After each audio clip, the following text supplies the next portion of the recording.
Well, the first thing that we have learned from the feedback we've received from the staff and from the larger church is that there is an interest in getting more information about the process.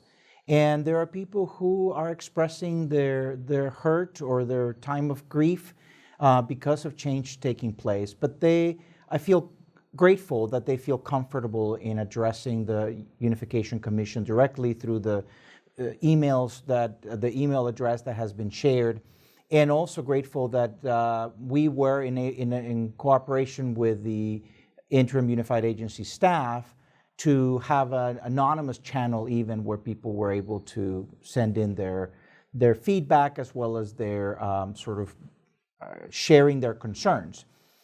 One of the things that I learned throughout their responses is that the church is praying for us, even as they are feeling challenged by these changes. And also what I'm learning is that people are very faithful to their call. The other thing I'm learning is that there are times when the larger church may not really understand the specific role of the Unification Commission, and they might put on our plate more than what is on our plate, in fact. We don't micromanage the program life of the Presbyterian Church, and we depend on the leadership of Jihan Oh and all the senior staff to guide us through that, and we support her and encourage that work. But it's important for the church to know that we are, at this point, both in the process of unification and the process of governance, staying at a higher level and leaning on and encouraging the decisions and the guidance that we are getting from our national staff.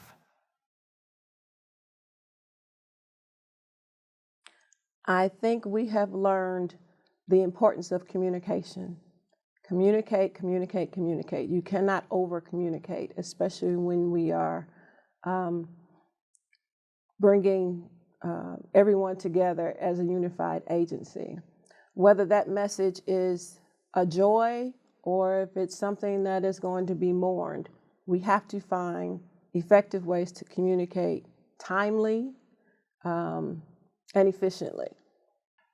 What I think we could have done differently or would have done differently is really being mindful that this is a very long journey that for some people will feel very fast and for some people will feel very slow. True.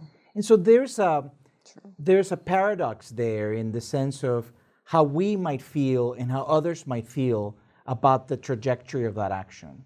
So thinking through that would be helpful.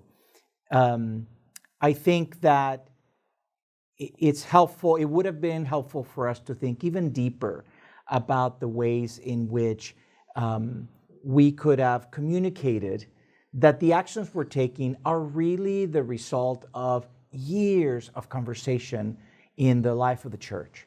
True. The national church has been thinking in one way or another about unification for a couple of decades.